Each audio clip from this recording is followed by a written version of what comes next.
श्रीमन महाप्रभु का करुण कृपा मेघ नवद्वीप में निरंतर परिवर्षित हो रहा है और भगवान के ही दिव्य संकल्प से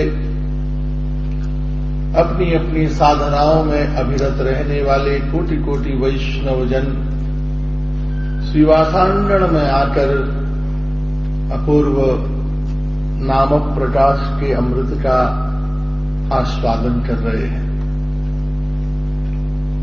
अद्वैताचार्य जी, श्रीवास जी, पुंडरीक विद्यानिधि, नित्यानंद प्रभु, शुक्लांबर ब्रह्मचारी, संजय मुकुंद, सभी भगवान की वह अपूर्व लीला परिकर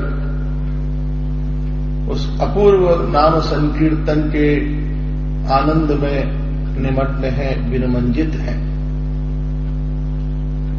ये जितने भी महापुरुष हैं सब बहुत ही सुपठित, विद्वान और शास्त्रज्ञ पुरुष हैं। ये सब परम वैराग्य में रहने वाले और परम ज्ञानवान हैं।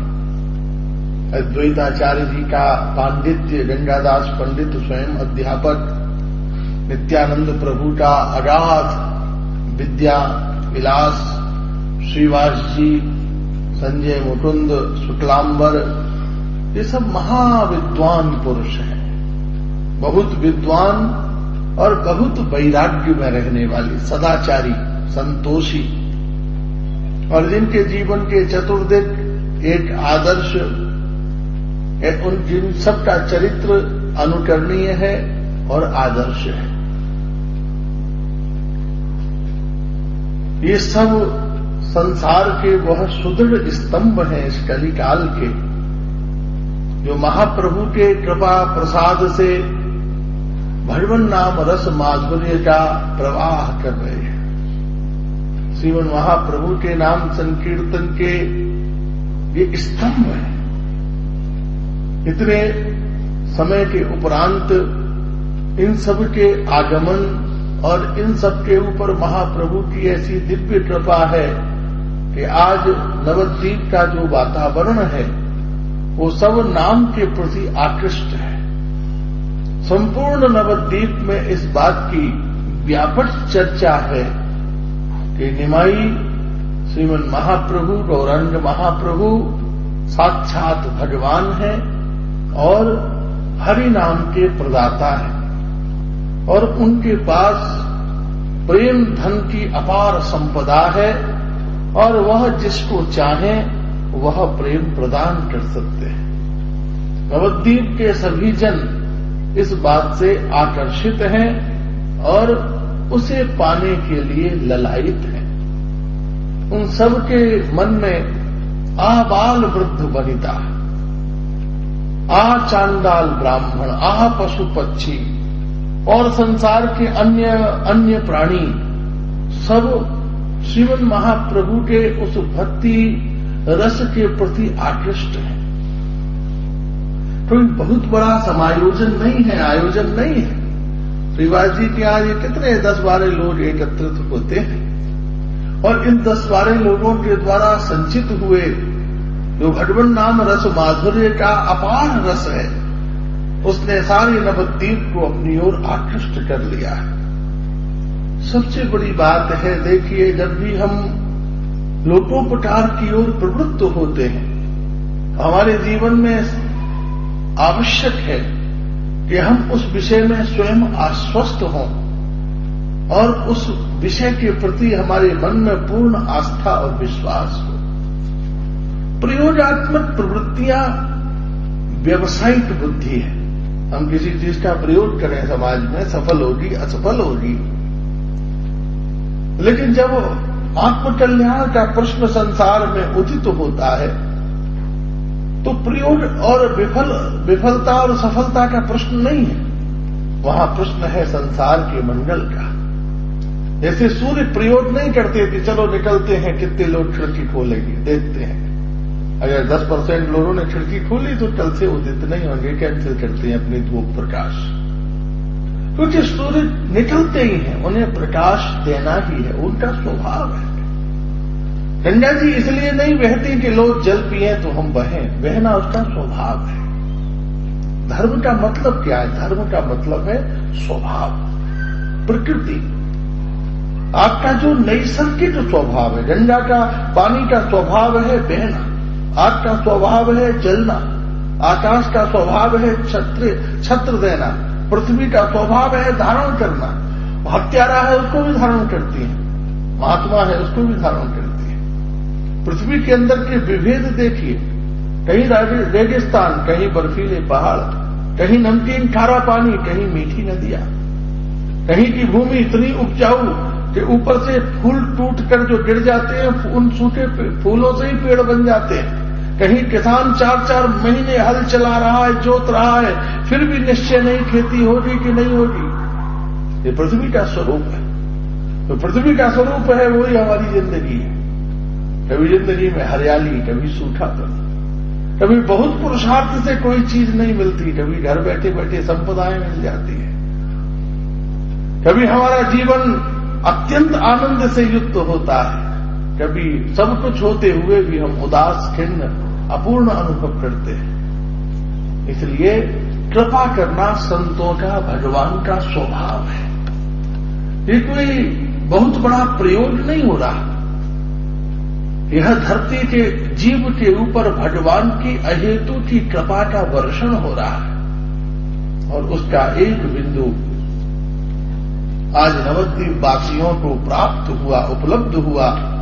उनकी बुद्धि से, उनके मन से सब संशय धीरे धीरे समाप्त हो रहे हैं, और महाप्रभु की नामध्वनि, महाप्रभु का नृत्य, महाप्रभु का व्यक्तित्व, महाप्रभु का सौम्य स्वभाव, महाप्रभु की करुणा, महाप्रभु का पांडित्य, महाप्रभु का अपूर्व भाव से स्नेह युक्त स्वभाव सारे नवद्वीप को आकर्षण कर रहा है। इसलिए हमारा व्यक्तित्व ही ऐसा हो जो हमारे कृतित्व को सिद्ध करता। और व्यक्तित्व का निर्माण कैसे होता है? कृतित्व से। व्यक्तित्व बाजार में नहीं मिलता। तो व्यक्तित्व ऐसी चीज नहीं है कि बना बनाया बाजार में तैयार है, जाओ खरीद लाए। आजकल सब चीज बाजार में तैयार मिल जाती है, लेकिन व्यक्तित्व ऐसी चीज है जो कृतित्व के द्वारा निर्मित होता है, आपके सत्कर्म से। इसलिए जो मनुष्य का तेज और आनंद है वो काय से बनेगा? भगवान के भजन से, भगवान के साधन से, भगवान की श्रेयता से। और भगवान स्वयं नाच कर, गाकर, रोकर, मूर्छित होकर उस यथार्थ रस के आस्वादन में प्रवृत्त है। ये देखिए अभिनय नहीं है। यथार्थम भक्ति भावेन क्रियताम कृष्ण कथामृतम। ये जो महाप्रभु जब भक्त होते हैं ना, तो वास्तव में भक्त होते हैं। वो आर्टिफिशियल नहीं है, कृत्रिमता नहीं है। और जब महाप्रभु ईश्वर होते हैं तो ईश्वर तो वो हैं, स्वयं भगवान तो है। लेकिन भगवान का यह जो नैसर्गिक सत्व है, ये यथार्थ है, कृत्रिम नहीं है। हम सोचें कि रोवाल में पिपरमेंट लगा के ले आवे और आंख में लगा के नाम जप करके आंसू बहाएं, तो उन आर्टिफिशियल आंसुओं से कुछ होने वाला नहीं है। इसलिए ये बड़ी बड़ी गंभीर एक चिंतन विषय है। एक तरफ महाप्रभु ईश्वर हैं और एक तरफ भक्त है। एक तरफ तो भगवान के रूप में वरदान दे रहे हैं, कृपा कर रहे हैं, आशीर्वाद दे रहे हैं, और दूसरी तरफ उस भक्ति का आस्वादन कर रहे हैं। विषय भी वही है, रस भी वही है। तो जब महाप्रभु विषय होते हैं तो कौन होते हैं? राधा रानी होते हैं। विषय कौन है? महाप्रभु के अवतार का कारण विषय कौन है? श्री कृष्ण का अपना रूप माधुर्य, राधा रानी के प्रेम की महिमा। इस सिद्धांत को हम यदि याद नहीं रखेंगे तो महाप्रभु का जो ये भिन्न आस्वादन है भक्त और भगवान का, इसको करने में सब व्यक्ति सफल नहीं हो सकते। तो जब भगवान श्रीमन महाप्रभु कौन होते हैं, विषय होते हैं, तब राधा रानी होते हैं, और जब आस्वादक होते हैं तब श्री कृष्ण होते हैं। तो ईश्वर के रूप में जब महाप्रभु विराजमान है तो उनका परिवेश क्या है, राधा रानी का परिवेश। और भक्त के रूप में जब वो आस्वादन करते हैं तब कौन है, स्वयं श्री कृष्ण। ये दो रूप हैं, राधा कृष्ण जुगल भाव पाई रस आनंद। इसलिए भक्त लोग जिनकी अर्चना पूजा प्रार्थना वरदान ले रहे हैं वो कौन है, राधा हृदय स्थित कृष्ण। और भक्त के रूप में जिसके साथ नाच रहे हैं वो कौन है, राधा हृदय स्थित कृष्ण। भगवान के रूप में कृष्ण स्थित राधा रानी है और भक्त के रूप में राधा स्थित श्री कृष्ण है। श्री राधा रानी के हृदय में बैठकर श्री कृष्ण भक्ति रस का आस्वादन कर रहे हैं और श्री कृष्ण के हृदय में बैठकर श्रीमती राधा रानी सब भक्तों के मनोरथों को संसिद्ध कर रही हैं, पूर्ण कर रही हैं। कभी कभी भगवान को होम ही देके शंख चक्र की याद आ जाती है महाप्रभु स्वरूप में भी, क्योंकि भाई जीवन भर जिस चीज को पकड़ा हो ऐसे ही थोड़ी ना छोड़ा जा सकता है, उसको आदमी की आदत पड़ जाती है। कोतवाल भले ही वैष्णव बन जाए लेकिन फिर भी माला झोली उठा लेता है और हमारा क्षमा करें वो डंडा उठाने की आदत है ना, क्या किया जाए। तो ऐसे महाप्रभु को भी गुस्सा आ जाती है। जगाई बधाई को देखकर सुदर्शन चक्र की आ गई। नित्यानंद प्रभु ने कहा भगवान क्या कर रहे हो, अब अवतार का प्रयोजन ही विफल हो जाएगा। तो दर्शन नहीं, हरिनाम से ही सबका कल्याण करना है, हरिनाम से ही सब कृपा करनी है। तो भगवान का जो अपना सत्व स्वभाव है वो प्रकट हो जाता है, लेकिन वैष्णव भक्तजन उसे साधते रोकते। वृंदावन का रसाकर्षण, महाप्रभु तो गया से ही दौड़ पड़े वृंदावन के लिए, तब सब देवी देवताओं ने रोका भगवान अभी वृंदावन जाने का समय नहीं आया, अभी आप वापिस आइए, नवद्वीप आइए, नवद्वीप में आइए। और बंगाल क्या था उस समय, चरित्र और सेवा और ज्ञान और शास्त्रीय आचरण में सबसे भ्रष्ट था। इसलिए महाप्रभु ने यहां पर अपने लीला अवतार का स्थल चुना, नवद्वीप को, गंगा के तट को। इसलिए महाप्रभु का जो नित्य शाश्वत स्वरूप है, महाप्रभु मौन राधा आस्वादन। ये लीला वास्तव में हो किसकी रही है, प्रिया प्रियतम की। आपने अभी रास लीला सुनी, महाप्रभु की लीला भी परम रास है, भक्ति रास। महाप्रभु की लीला की हो रही है, लीला भक्तों के ऊपर बाहर जो कृपा हो रही है वो तो बाहर का गुण मंजरी तत्व है। तुलसी जी में से जैसे मंजरी गिरती जाती है, लेकिन वास्तव में ये हो क्या रहा है, श्री कृष्ण का निज आस्वादन। भक्त कैसा हो, महाप्रभु के एक एक दृष्टि दृष्टांत का आप चिंतन कीजिए, वहां प्रभु स्वयं बता रहे हैं भक्त कैसा। किंतु ये अभिनय नहीं है, ये सिद्धांत है। महाप्रभुर भक्ति होए नाई अभिनय है, ये अभिनय नहीं है, यथार्थ है, वास्तविकता है। नहीं तो कोई सोचे कि महाप्रभु कोई रोल अदा करके बता रहे हैं, भाई ऐसे नाचो, ऐसे गिरो, ऐसे गाओ। इसलिए कीर्तन के लिए कोई बहुत से लोग हैं जो क्लास में पहले डांस सीखते हैं कि भाई कीर्तन करना है हमको, तो कीर्तन के लिए डांस सीखते हैं, प्रैक्टिस करते हैं, फिर कीर्तन करते हैं, फिर गिरते हैं, पढ़ते हैं। मंच अभिनय नहीं है ये जो भगवान का लीला गुण है ना, देखो ये मंच अभिनय नहीं, क्योंकि श्री कृष्ण की लीलाएं जो हैं वो अनुकरणीय नहीं है, आस्वादनीय है। उनका आस्वादन किया जा सकता है, अनुकरण नहीं किया जाए। बहुत से लोग अनुकरण कर रहे हैं कि श्री कृष्ण 10-5 स्त्रियों के साथ नाचे, हम भी 10-5 स्त्रियों के साथ नाचेंगे। 10-5 स्त्रियां उन्होंने अपनी बना ली हैं, उनके साथ नाचते हैं, भगवान नाचे, हम भी नाचेंगे। अरे भाई, भगवान ने तो गिरिराज गोवर्धन उठाया, तुम 2-4 मन का ही पत्थर उठाकर दिखा दो। भगवान 100 फन के काली नाग पर नाचे, तुम 1 फन के नाग को ही पकड़ कर दिखा दो। भगवान ने वृंदावन में लगी सारी 8 को अंजलि में भरकर पी लिया, तुम 1 आध अंगारा खाकर ही दिखा दो। भगवान के सामने इंद्र हाथ जोड़कर खड़े हैं, कुबेर हाथ जोड़कर खड़े हैं, कंस को मुष्टि प्रहार से नष्ट किया, गीता का उपदेश दिया, इसलिए कृष्ण लीला जो है और वृंदावन की विशेष रूप से ब्रज की जो लीला है वो अनुकरणीय नहीं है। द्वारका की लीला दर्शनीय है, वृंदावन की लीला आस्वादनीय है, भगवद गीता अनुकरणीय है। इसलिए ब्रज की लीलाओं का संत समाधि में भजन में बैठकर आस्वादन करते हैं, अनुकरण नहीं कर सकते। इसलिए श्री कृष्ण लीला अनुकरण देते हैं मंच के ऊपर। श्री कृष्ण लीला का अनुकरण, रामलीला अनुकरणीय है, कृष्ण लीला आस्वादनीय है और गौर लीला रंजनीय है। उसको कहते हैं रंजन, हृदय में रंजन करते हुए नाम जप माधुर्य। महाप्रभु की संपूर्ण रामलीला से हम एक परफेक्ट जेंटलमैन, एक अच्छे इंसान बन जाए। कृष्ण लीला से श्री कृष्ण के चरणों में अत्यंत प्रीति पैदा हो जाए और गौर लीला से हम एक भगवान के भक्त बन जाए। ये भक्ति की लीला है।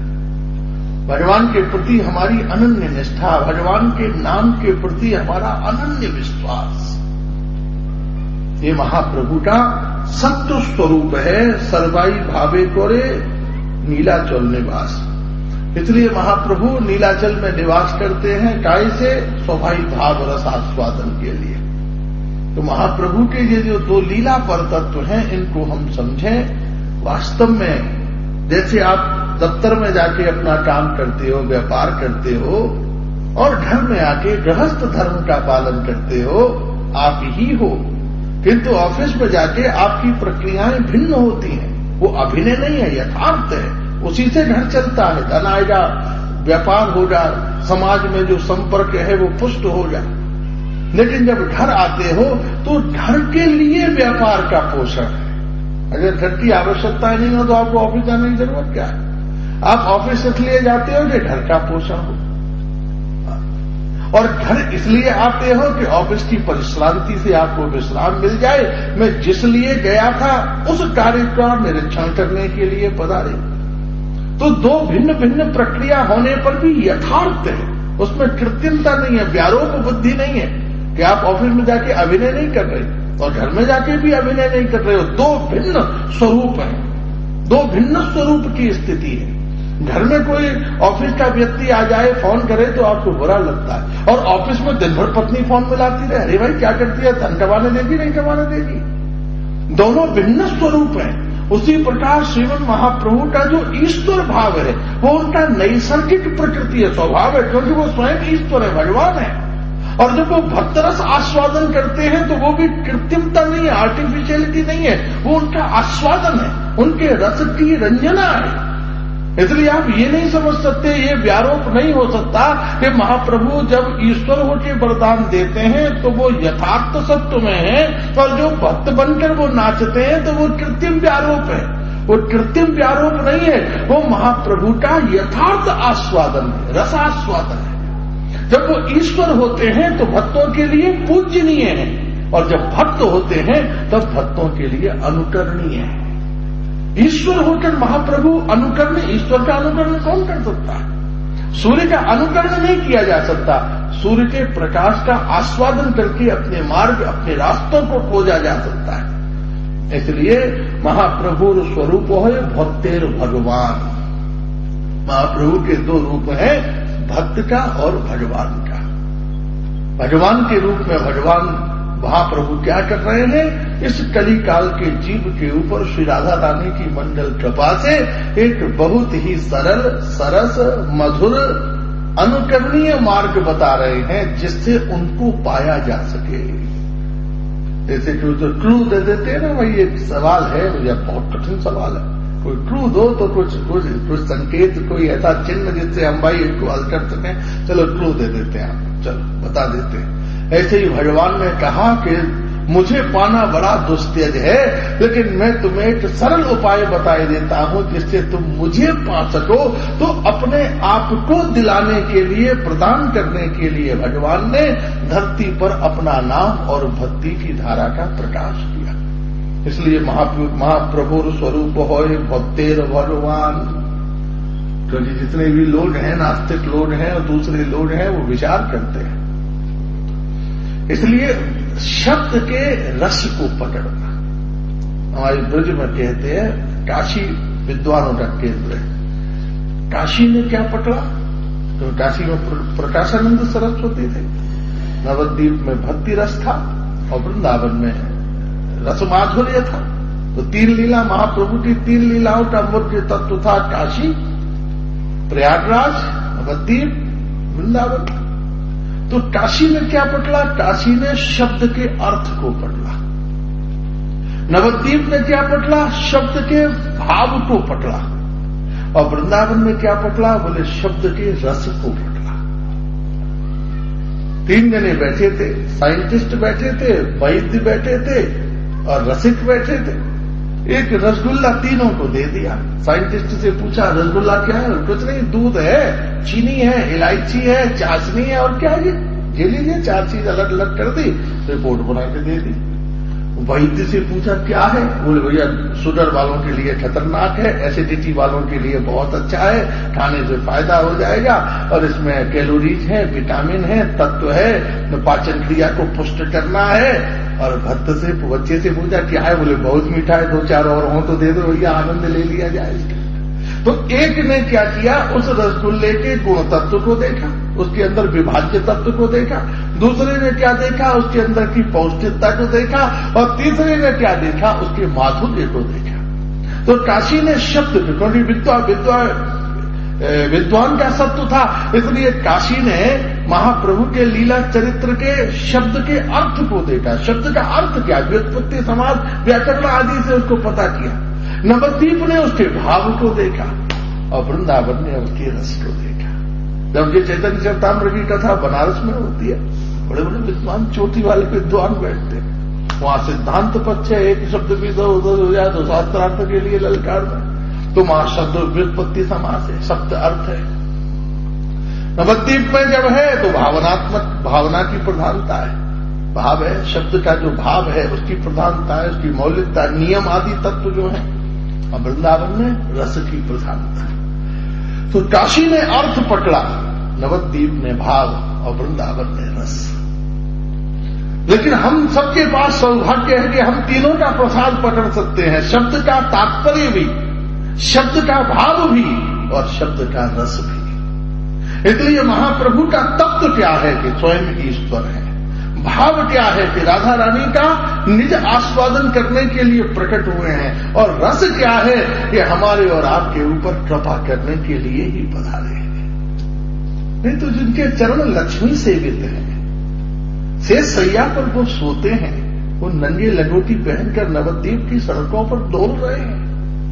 महाप्रभु के स्वरूप का चिंतन करो, ब्रह्मांड के स्वामी, और रात रात भर नाच नाच कर रो रहे हैं। ये उस स्वामी की करुणा है हम जीवों का उद्धार करने के लिए। एक बूढ़ा बाप भी मेहनत करता है, क्यों? चलो मेरा बच्चा किसी तरह अपने पैरों पर खड़ा होकर सफल हो जाए। ऐसे ही महाप्रभु भी नंगे होकर अकेले एकाकी रात में नाच रहे हैं, रो रहे हैं, आवाहन कर रहे हैं, झारखंड के कटीले रास्तों के ऊपर दौड़ रहे हैं। माघ मास की रात्रि में ढीले शरीर से महाराज यात्रा कर रहे हैं, ठंड में कांपते हुए। किस लिए? हम जैसे पाषाण हृदय जीवों के अंदर भक्ति को उदित करने के लिए, प्रेरित करने के लिए। जिस चरित्र को कहना सुनने में ही हम थक जाते हैं, 5 घंटे मोटे मोटे गद्दे और 4-4 तकिया लगा के कहने और सुनने में थकावट हो जाती है। महाप्रभु जो लीला कर रहे हैं, भक्त जो नाच रहे हैं, जो रात भर बैठे हुए हैं, उनका श्रम देखिए, उनकी अनुकंपा, उनकी कृपा, उनका प्रसाद। अगर हमने उसका अनुभव नहीं किया तो जीवन व्यर्थ हो जाएगा। भोजन की थाली सामने आई, आपको भोजन का स्वाद दिखा, उसे बनाने में पत्नी का परिश्रम नहीं दिखा, कैसे बनाया होगा उसने। इसलिए स्वाद का मतलब क्या होता है? संपूर्णता का अनुभव। पति बाजार से कुछ लावे, पत्नी ने उठा के फेंक दिया, ये चीज बेकार की है। बोले भैया बेकार तो दिखा, लेकिन पैसा कितना खर्च हुआ ये नहीं दिखा। कितनी मेहनत से मैंने पैसा कमाया, 2 मिनट में उठा के फेंक दिया तेरे। उसी प्रकार से महाप्रभु के लीला कीर्तनियार परिश्रम जाने गौरा राय। कीर्तनिया का परिश्रम है। जो भक्ति का परिश्रम है। भक्ति का परिश्रम किसी भी प्रकार से तप से कम थोड़ी ना है। वैष्णवाचार्यों का परिश्रम, साधु पुरुषों का परिश्रम, भक्तों का परिश्रम, अहोरात्रि पर्यंत जिन्होंने उस अमृत रस के आस्वादन में जीवन को प्रवृत्त किया है, तो उसी भाव के लिए सदा नाम लोई यथा लाभे तो संतोष, यही तो आचार कोरे भक्ति धर्म पोष। हमारे भक्ति धर्म का पोषण कौन करेगा? महाप्रभु का ये चिंतन, महाप्रभु की ये कृपा वृत्ति के महाप्रभु का कौन है? अर्थ क्या है? ईश्वर है, स्वयं। ये सूत्र है, ये याद रखना है हमको। महाप्रभु कौन है? स्वयं भगवान। कृष्णस्तु, श्री कृष्ण कौन है? स्वयं भगवान। कृष्णस्तु भगवान स्वयं। आए क्यों है? रसास्वादन प्रवृत्ति, अपने निज रस माधुर्य के आस्वादन के लिए भगवान पधारे। और हम लोगों की महत्वता क्या है? भक्ति तथा कृष्ण परानुवृत्तया। भगवान को भी अपने रज माधुर्य के लिए धरती के ऊपर ही आना पड़ता है। वैकुंठ में, गोलोक में कोई स्थान नहीं था जहां भगवान निज रस रूप माधुर्य का आस्वादन कर लेते। ये भक्ति की, इस धरती माता की विशेषता है, नवद्वीप वृंदावन धाम की विशेषता है कि ठाकुर निज रस माधुर्य के लिए राधा रानी को लेकर गोलोक चले जाते, लेकिन वहां भक्त कहां से मिलते? एक अपराधी आया अदालत में और आते ही मजिस्ट्रेट से बोला, आप खड़े हो जाएं। मजिस्ट्रेट बोला, बड़ा हत्यारा चोर, और कहता है मैं खड़ा हो जाऊं? बोले आप तुरंत खड़े हो जाइए और मुझे थैंक्स बोलिए। तुझे क्या, तुझे फांसी पे चढ़ाना है कि थैंक्स बोलना है? खड़ा हो जाऊं क्यों? बोले मैं नहीं आता तो तुम्हारे पास कोई काम होता? निकम्मे बैठे होते यहाँ पर। जितना तुम्हारे रजिस्टर और पेन और ये सब चल रहे हैं ना, मेरे कारण। अगर मैं पापी न होता, अदालत तुम्हारी सुनी ही रहती। तुम्हारी अदालत में जो चहल पहल हो रही है ना, वो हम पापियों की वजह से। अगर हम पापी न होते तो अदालत में मक्खी मच्छर ढूंढ रहे होते, क्या हुआ न्यायाधीश सो रहे हैं, क्यों? कोई पापी नहीं है भैया, काम ही नहीं है कुछ। तो तुमको हमने काम दिया है, तुम हमको थैंक्स भी नहीं बोलोगे? धन्यवाद बोलिए, हमने आपको वर्क दिया है कि आप कागज पेन चलाना है तो फांसी पे चढ़ाओ, तो जेल में चढ़ाओ।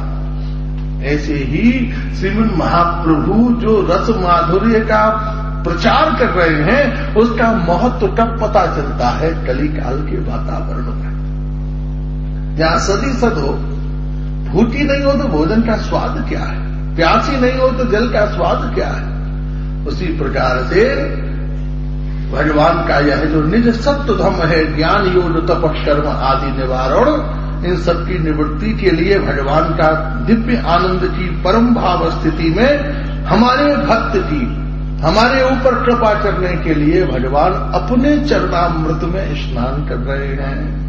क्यों? क्योंकि महाराज एत बलि गेला प्रभु कोरिते गंगा स्नान। भगवान को गंगा जी में नहाने की क्या जरूरत है? गंगा जी तो भगवान का चरणामृत है। तो हमारे ऊपर कृपा देखिए, हम जैसे पतित जीवों को कल्याण करने के लिए ठाकुर अपने चरणामृत में नहा रहे हैं। ये भगवान की करुणा है। आपके चरण धो के 2 लीटर पानी इकट्ठा कर दिया जाए, नहाओगे आप उसमें? ठाकुर अपने चरणामृत में नहा रहे हैं, जो भगवान के चरणों से निकली हुई है गंगा जी। संसार में बद्ध जीवों के ऊपर भगवान की केवल सत्व पुनरपि निश्चय कारण। इसलिए भगवान का ये जो मंगल सत्व है, करुणा है, लीला कथा रसमहो नितराम पिबत्वम। ये भगवान का जो लीला कथा रसमहो, भक्तों के जीवन में 2 ही प्रकार के तो रस है, क्या? लीला और कथा। भगवान की जो सुमधुर लीलाएं हुई, उन लीलाओं का चिंतन और उसका श्रवण, वैष्णव की 2 संपदा, लीला कथा रसमहो नितराम पिबत्वम। रसमहो, नष्ट न होने वाला रस।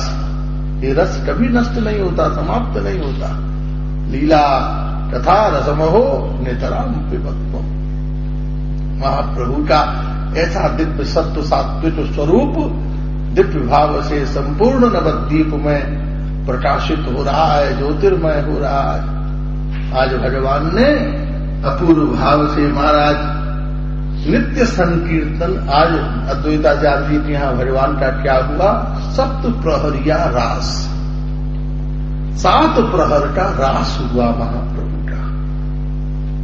नित्य तो महाप्रभु के नित्य कीर्तन विलास होता ही था, लेकिन किंतु आज का जो लीला विलास था वो बड़ा अनुपम और अद्भुत था। आज प्रभात से ही महाप्रभु का लीला विलास प्रकाशित हुआ और 7 प्रहर तक आज महाप्रभु का भाव जो है 7 प्रहर तक निरंतर चला। और भक्तगण सूर्योदय के पश्चात प्रारंभ हुआ और दूसरे दिन सूर्योदय से पूर्व तक वह भगवान का लीला विलास चलता रहा। और आज श्रीमन महाप्रभु में कोई आवेश भी नहीं था। स्वाभाविक वह निमाई के रूप में, गौरांग महाप्रभु के रूप में ज्योतिर्मय स्वरूप से विद्यमान थे। आज तक महाप्रभु का ऐसा लालित्य, ऐसा सौंदर्य, ऐसा रूप, ऐसी सुगंध, ऐसा भाव जब महाप्रभु निमाई के रूप में होते थे तब वो बहुत स्वाभाविक चिर परिचित होते थे। ईश्वर के रूप में दर्शन देते, वाराह के रूप में, नृसिंह के रूप में, कूर्म के रूप में, श्री कृष्ण के रूप में। किंतु आज महाप्रभु का जो स्वरूप था वो अलौकिक स्वरूप था। बिल्कुल तपाए हुए स्वर्ण के समान उनमें से कांति निकल रही थी। दीर्घ उनके दिव्य नेत्र थे, मधुर मधुर उनकी मुस्कुराहट थी। दिव्य कुंतल केश हवा में उड्डयित हो रहे थे। उनके पीताम्बर से झिलमिल झिलमिल प्रकाश निकल रहा था। उनके रोम रोम में से असह्य सूर्य के समान कांति निकल रही थी। श्रीवास जी के घर की हर चीज ज्योतिर्मय हो गई थी। महाराज महाप्रभु आज विष्णु पट्ट के ऊपर अभिराजित हैं सहज भाव में, लेकिन महाप्रभु का अत्यंत सौंदर्य लावण्य अच्छुन्न है। नित्यानंद प्रभु पीछे खड़े हुए चमर डुला रहे हैं। श्रीवास आदि महाराज विजन डुला रहे हैं और जितने वैष्णव वृंद हैं महाप्रभु को देखकर सुध-बुध खोई जा रहे हैं। घर की माताएं आज उस रस भाव में सम्मिलित, आजकल कीर्तन में माताएं सम्मिलित नहीं हुई, किंतु आज के रस आनंद में माताएं हुलुध्वनि करती हुई, आंखों से आंसू बहाती हुई श्रीमन महाप्रभु के स्वरूप में निमग्न विरमंजित हो रही हैं। आज महाप्रभु के आदेश से घर के सब खिड़की दरवाजे खोल दिए गए हैं, द्वार खोल दिए गए हैं। नवद्वीप के हजारों नर नारी महाराज श्रीवास जी के घर में घुसे आ रहे हैं और महाप्रभु को देखकर कोई महाप्रभु को पुष्प अर्पण कर रहा है, कोई नारियल, कोई चंदन, कोई महाप्रभु की परिक्रमा लगाकर दंडवत प्रणाम कर रहा है। आज सारे नवद्वीप के लिए महाप्रभु के कृपा द्वार खुल गए हैं। कोटि कोटि जन कोई महाप्रभु को दर्शन करके रोना शुरू कर देता है और पश्चाताप करता है, हमने इस निमाई को ही ज्ञानी और चंचल कह के संबोधन किया। अरे ये तो हमारे कृष्ण हैं जो इस रूप में पधारे हैं। माताएं, वृद्ध, छोटे छोटे बालक महाप्रभु को देखकर अत्यंत भक्ति सत्व का आस्वादन कर रहे हैं। जन संकुल उमड़ता चला जा रहा है। महाप्रभु का अजस्व तेज, आनंद और रस सबको प्राप्त होता जा रहा है। श्रीवास अद्वैताचार्य सब महाराज दिव्य दृष्टि से देख रहे हैं। ऐसे ऐसे जीव जिनको कोटि जन्मों में भी भगवत दर्शन की संभावना नहीं थी, आज महाप्रभु ने खोल दिया है द्वार। पात्र अपात्र, संशयशील, दुर्बुद्धि सब आकर महाप्रभु का दर्शन, महाप्रभु का स्पर्श, महाप्रभु की प्रसादी माला, महाप्रभु का अधरामृत, महाप्रभु का चरणामृत पा रहे हैं। और वैष्णव अहर्निश उन संपूर्ण भक्तों की सेवा में, व्यवस्था में लगे हुए हैं। चारों तरफ बड़ा भारी ऐसा प्रतीत होता है कि श्रीवास जी का घर आज साक्षात गोलोक हो गया है। चारों तरफ भगवान की मंगल सुगंध व्याप्त हो रही है। महाप्रभु का ये निरंतर दिव्य पूजन चलता रहा। महाप्रभु अत्यंत भाव में बैठे हुए थे। एक दिन उन्होंने तुरंत अद्वैताचार्य जी को बुलाया। अद्वैताचार्य जी, आपको याद है ये महाप्रभु के जन्म से पहले का लीला चरित्र है। एक बार आप भगवत गीता जी के एक श्लोक का अर्थ कर रहे थे और उस श्लोक का आप भक्ति परक अर्थ नहीं कर पा रहे थे, ज्ञान परक अर्थ हो रहा था, और भक्ति परक अर्थ न होने के कारण आपने अन्न जल छोड़ दिया था कि गीता जी के इस श्लोक से मुझे भक्ति परतत्व की प्राप्ति नहीं हो रही, इसलिए आपने अन्न जल छोड़ दिया कि मैं अपने प्राणों का परित्याग कर दूंगा। फिर मैं एक देव पुरुष के रूप में आकर मैंने आपको गीता जी का भक्ति परक तात्पर्य बताया था, आपको याद आया ना? अद्वैताचार्य की आंखों से आंसू बहने लगे। हाँ महाराज, ये तो बहुत पुरानी बात है।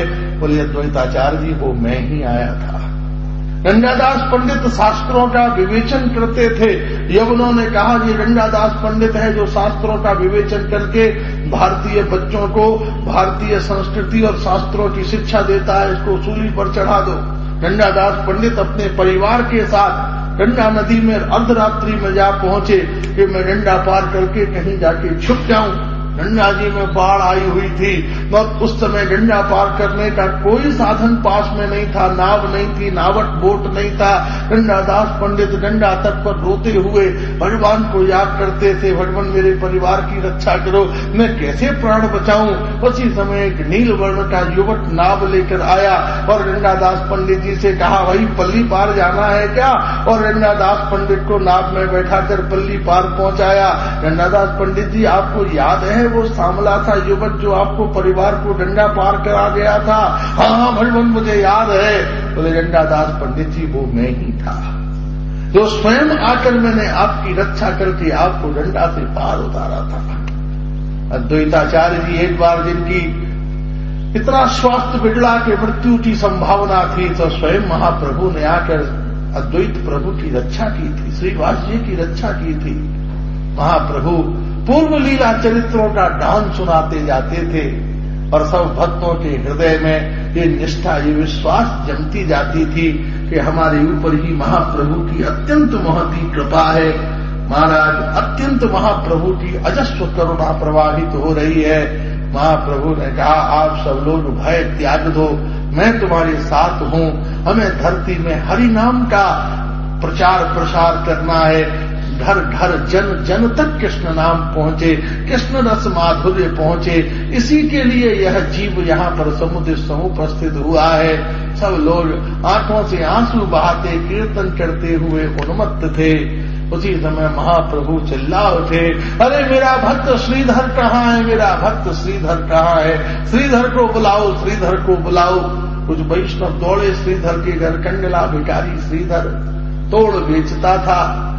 जाके घर में पता चला कि भैया प्रभु बुला रहे हैं। श्रीधर तो मूर्छित होकर गिर पड़े। एकदम दौड़ते हुए श्रीधर पधारे और महाप्रभु को उस रूप में देखते ही श्रीधर की आंखों से अश्रुधारा बहने लगी। जमीन पर पड़कर लोटपोट होकर आंसू बहाकर हरि बोल करते हुए श्रीधर रुदन करने लगे। महाप्रभु ने कहा श्रीधर हमारा कुसुमा सखी है। श्रीधर कौन थे? कृष्ण लीला में कुसुमा सखा थे मां भगवान के, जिनके ऊपर भगवान की महती कृपा अनुकंपा पड़ती थी। एक दिन भगवत प्रसाद का इन्होंने सखा भाव से भगवान को अर्पण किए बिना प्रसाद का संसेवन कर लिया। क्योंकि देखिए किसी भी प्रकार से हमको भगवत मर्यादा का अतिक्रमण नहीं करना चाहिए। एक सिद्धांत है, भगवान तो स्वतंत्र है, वो मधुमंगल के मुंह से लड्डू निकाल कर खा ले, उसमें दोष नहीं है। लेकिन या फिर भक्ति की वो तीव्रता हो जिसमें जीवन की वो निष्ठा हो। शबरी झूठे बेर खा रही है, क्रिया देखिए वो ही है। क्रिया वो होने पर भी शबरी के ऊपर कोई अमंगल नहीं हुआ, क्योंकि शबरी उस बेर का स्वाद खुद नहीं ले रही, राम जी के लिए कर रही है, राम जी के लिए अर्पण कर रही है। क्रिया कुछ भी हो, लेकिन उस क्रिया का संबंध यदि परोपकार है, और परोपकार की पराकाष्ठा, परोपकार की क्या व्याख्या है? परहित कारिणी परोपकार वृत्ति। परोपकार की पराकाष्ठा क्या है? भगवान की सेवा। आप लाख कुछ भी करिए, देखिए बड़ी स्पष्ट बात है। खूब नन्नों में कपड़े बांटिए, खूब भूखों को भोजन कराइए, खूब बीमारों को दवाई बांटिए, लेकिन फिर भी कृष्ण प्रेम के द्वार पर ये सब व्यवहार है। कितनी दवाई दे दोगे आप किसी को? 4 कैप्सूल 4 इंजेक्शन लगा देने से क्या उसका कल्याण हो जाएगा? कितने जोड़ी कपड़े उसको दे दोगे? बड़े बड़े सेठ दिन रात कपड़े सिला कर भी महाराज कपड़ों की कमी पड़ रही है। कितनों को भोजन करा दोगे? फिर भी ये सोशल वर्क है। वास्तव में सेवा है जब किसी के हृदय में कृष्ण प्रेम का उदय हो जाए। वास्तव में परोपकार क्या है? अगर कृष्ण चरणों में प्रीति नहीं होगी, इसलिए ऐसा आयोजन हो कि कृष्ण चरणों में प्रीति हो। हम तो ले गए थे फूड फॉर लाइफ, कितनी दूर दूर दे जाती है भगवान का प्रसाद। और भगवान के प्रसाद के साथ जब हम आ गए, बच्चे चिल्लाए, हो हरि बोल हरि बोल हरि बोल, हरे कृष्ण कृष्ण कृष्ण हरे हरे। ये नाम लेना ही ये दक्षिण लोग कहते रहे, कन्वर्शन कर रहे हैं, नाम का प्रचार कर रहे हैं, आप उसकी परवाह नहीं करिए। ये वास्तव में वैदिक संस्कृति है, ये आदमी के द्वारा चलाई हुई नहीं है। ये वेदों की आज्ञा है, ये भागवत की आज्ञा है, ये चैतन्य चरितामृत की आज्ञा है। ये साधारण किसी संप्रदाय विशेष की बात नहीं है, ये प्रभुपाद का प्रयास नहीं है, ये सत गोस्वामी पादों की बात नहीं है। और भी अगर साफ कह दें तो ये महाप्रभु की भी बात नहीं है। महाप्रभु से भी करोड़ों वर्ष पहले स्वयं श्री कृष्ण गोलोक में बैठे हुए भागवत के रूप में, वेदों के रूप में, उपनिषद के रूप में, भगवत गीता के रूप में स्वयं भगवान कह रहे हैं, अपि चेस्तु दुराचारो भजते मां मन्य भाग। गीता के समय भी महाप्रभु का समावेश श्री कृष्ण में हो रहा है। कितनी बड़ी बात कह दी, अपि चेस्तु दुराचारो भजते मां मन्य भाग साधु एव समन्तव्य। भाई मेरे भक्तों, मुझसे प्रेम करने वालों, भाई थोड़ा तो हमारा मुलायजा कर लो। भाई किसी का नियम है कि 10 बजे दरवाजा बंद हो जाएगा, हमसे प्रेम है भाई, हम इतना हमारा मुलायजा नहीं कि 12 बजे हमारे लिए दरवाजा नहीं खोलोगे। नहीं, आपकी कोई बात नहीं, आ जाना ठीक है, बाकी जर्नल नियम है, 10 बजे बाद हम दरवाजा नहीं खोलते, आपकी कोई बात नहीं है। तो ठाकुर कह रहे हैं अपि चेस्तु दुराचार हो, कृष्ण कृष्ण मुझे इष्ट मान रहे हो, भाई थोड़ा तो मेरा मुलायजा कर दो।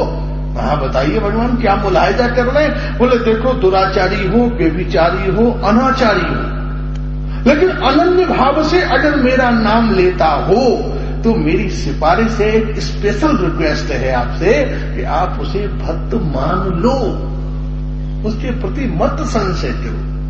चलो करता है, हम भी कर रहे हैं, वो भी जो आप कर रहे हो वो मैं कर रहा हूं, लेकिन मैं कृष्ण नाम ले रहा हूं तो कुछ तो विशेषता है। गीता में भगवान कह रहे हैं, जी महाप्रभु की वाणी तो बोल रहे हैं, श्री कृष्ण की वाणी तो नहीं है। साधारण बात तो सुदर्शन है, पुच्छ खत्म, शिशुपाल बोला नहीं खत्म। लेकिन ये किसकी वाणी है? महाप्रभु का स्वभाव, राधा रानी का स्वभाव। अपि चेस्तु दुराचारो भजते मां मन्य भाग साधु एव समन्तव्य। सज्जन नहीं, ठाकुर जी की भी उदारता। ठाकुर जब उदार होता है ना तो उससे ज्यादा उदार कौन? इन्होंने कहा शरीफ मान लो, इन्होंने कह दिया साधु मान लो, साधु एव समन्तव्य। दूसरे साधु नाराज हो गए, बहुत सारे साधु नाराज हो गए गीता के इस भाष्य के ऊपर। बहुत बड़ा सम्मेलन हुआ काशी में आज से 70 साल पहले। बोले आप गीता के इस श्लोक की व्याख्या हटाइए। वाह भाई वाह, जो मदरा पिएगा, उदम करेगा, झूठ बोलेगा, साधु मान लीजिए। और हम 20 साल से जटा बढ़ाए बैठे हैं, इतनी लंबी लंबी, हमारी कोई वैल्यू नहीं। जब वही साधु है तो फिर क्या लेना देना? भाई ऐसी तो कोई बात नहीं होनी चाहिए। मैंने दोनों ने कहा भाई ठाकुर की वाणी है, हम तुम उसमें क्या कर सकते हैं, हमारी आपकी क्या दखलंदाजी चल सकती है। एक बार बड़ा भारी ज्ञानियों ने सम्मेलन किया, आज से 70-80 साल पहले। बड़े महाराज जी बताते हैं, हमारे बाबा श्री और भी लोग थे कि भागवत में से रास पंचाध्यायी को निकाल दो, ये 6 पट है, रास पंचाध्यायी निकाल दो भागवत में से। आप भारी आंदोलन हुआ, फिर गीता प्रेस गोरखपुर की स्थापना हुई, उसमें फिर रास पंचाध्यायी को भागवत के साथ छपा।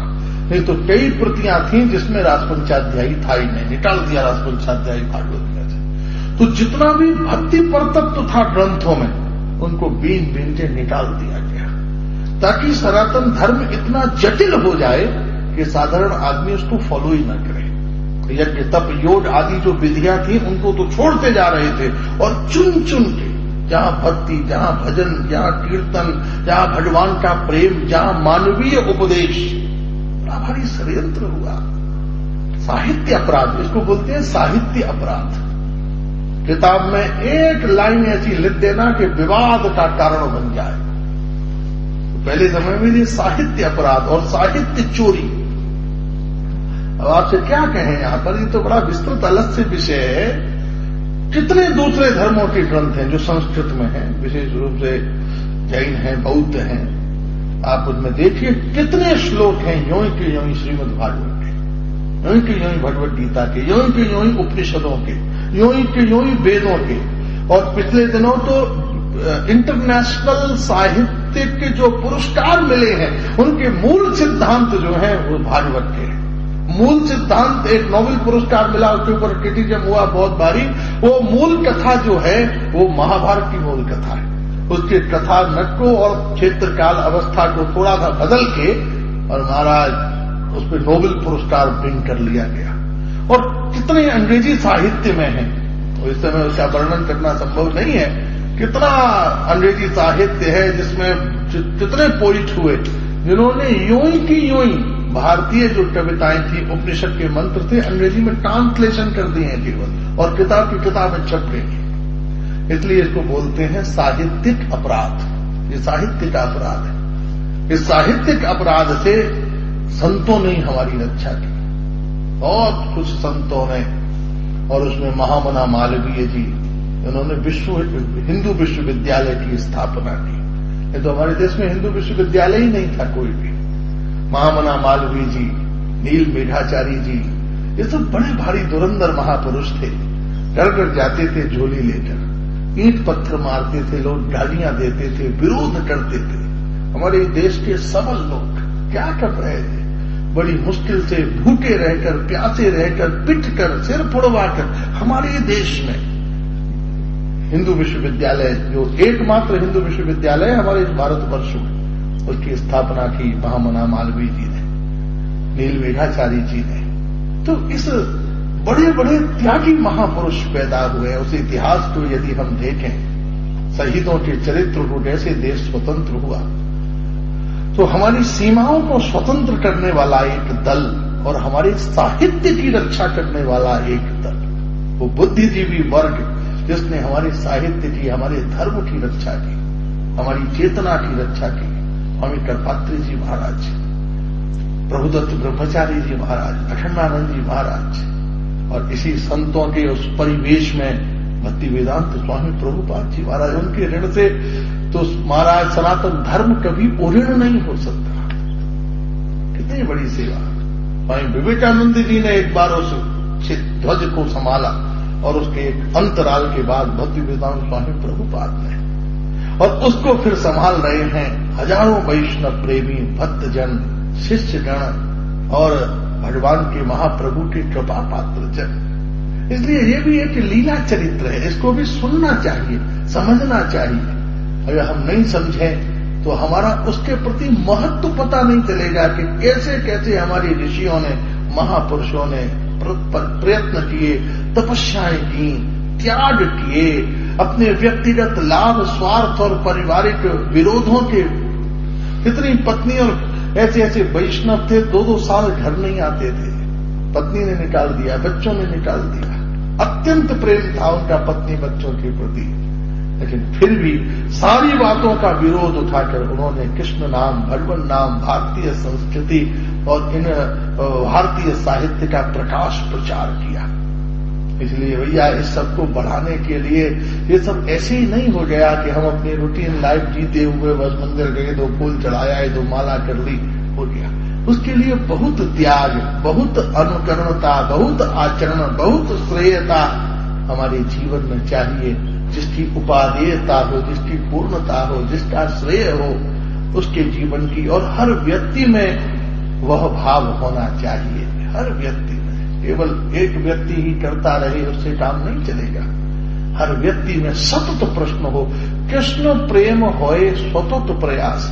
श्री कृष्ण प्रेम का सतत प्रयास हो। जो आपके मित्र हैं, आपने अपने खानदान में, परमानंद गुरुदेव कहते हैं, आपने अपने खानदान में 10-20 आदमियों को माला पकड़ाई कि नहीं पकड़ाई, नहीं तो आप फेलियर। इसलिए घर में लड़के की शादी हो, ऐसी योजना बनाओ।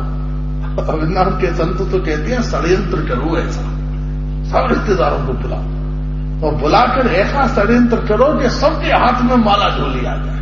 मामा, चाचा, चचिया, ससुर, ननिया, ससुर, ये वो आपके खानदान में ही हमने वैष्णव नहीं बनाया, अमेरिका में जाकर कहां से बनाएंगे। हालांकि वो सरल है, अपने आदमी को समझाना बड़ा कठिन है, दूसरे को समझाना बड़ा सरल है।